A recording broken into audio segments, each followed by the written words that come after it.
you think that because of your error, that is why God will not heal you, He will heal you to disgrace you. So He told the whole nation, come now, come and let's reason together. No matter how big your sin is, come and let's discuss it. Let's sit on a round table. Tell me how bad your sin is, and I will show you that even if it's red, it will turn white. Even if your sins be as scarlet, scarlet is a red color. He said it shall be as white as snow. In order, I carry the transforming power. I will not just forgive you, I will change you. Listen, when we preach to people, that is why we don't preach to tell them change. We preach Jesus to them, but in disguise we are preaching to them a changing agent. There is no way anyone will receive Jesus and remain the same after some time. It's an error. He says, so come, just come as you are. Listen, it was a daring message. I'm not scared of your errors. Come. Spoke through Isaiah. I'm not afraid. I'm not scared. Is there a murderer in this room? God is not scared. Come. Is there a prostitute in this room? God is not scared about what you do. Come. The problem is that you might be scared. Do you know that every human being has a place in God? That is why every saint has once become a sinner, so that our lives and our testimony will be a testimonial to those who want to come. So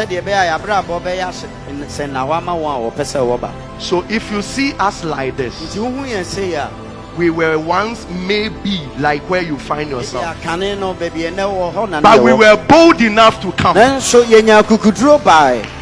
When he said, come unto me, all ye that are heavy laden, and I will carry it away. Listen, you can never break pornography on your own. He must break it. Come.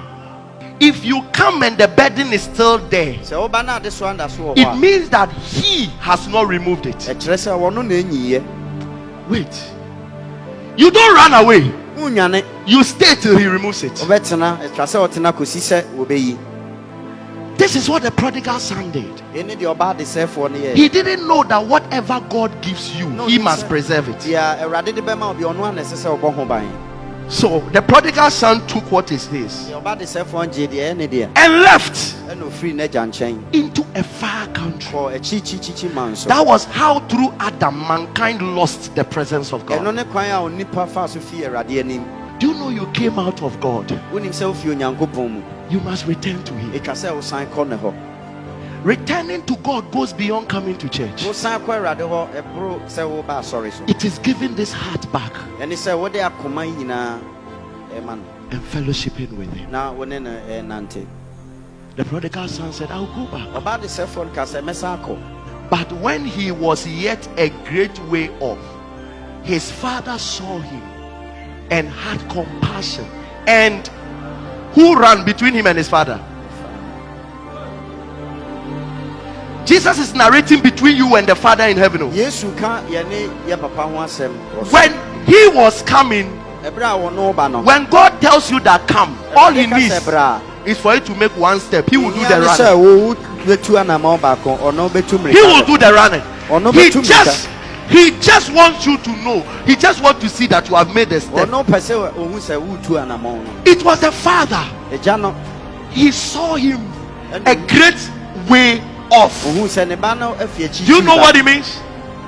When the Father sees you a great way off, it means that when you have not completely made your mind, he's just waiting for a little step. He will run.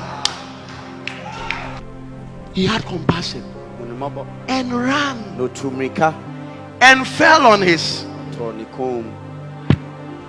Listen,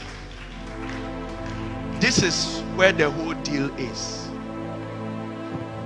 This is a young man who has been sleeping with pigs.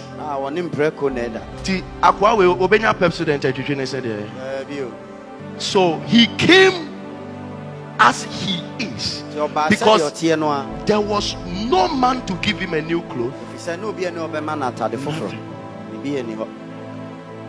But he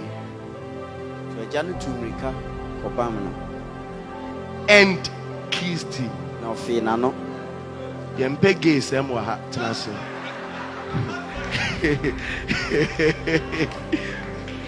And the son said unto him, Father, I have sinned against heaven and in thy sight, and I'm no more worthy to be called thy son.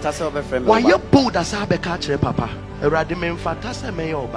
But the father said to his servants, listen, the son is talking to the father is talking to servants.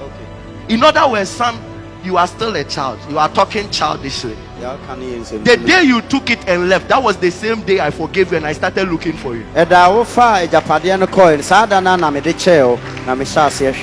is why the Bible says that he came to seek and to save the lost. To seek, I've been looking for you. So stop that nonsense of I'm no more your son and I'm no more that. So whilst the son is talking, he was talking to them. You know, sometimes when we are busy trying to tell God as if we don't deserve him, then he is busy talking to the angels. Do something. But the father said to the servant, number one, bring forth the best robe and put it on him, and put on a ring on his hand and shoes on his feet. This is after the hugging. So what if the hugging took 20 minutes? It means that the father was okay hugging the dirty clothes.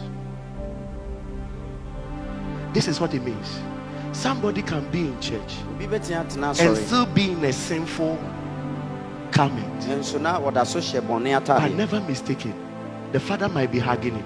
It is after the hugging the change of clothing comes. It's after the hugging. It's after the hugging. Listen, I told you earlier on, he's the one that must lift the burden. So if he is not satisfied hugging his son, listen, there are people in church, we might not understand why they are not changing, but the reason is simple. The father has not yet commanded it. He just enjoy hugging them. The reason why the father wants to hug those with dirty clothes and keep them for a long time, he wants them to come to the awareness of I love you in this state before you change, so that when you change you will not say I love you because you change, but I want you to know that whilst you were yet a sinner, I died for you. Whilst you were yet a sinner. Listen, this is the pride of God, that when you were at the lowest ground, I loved you.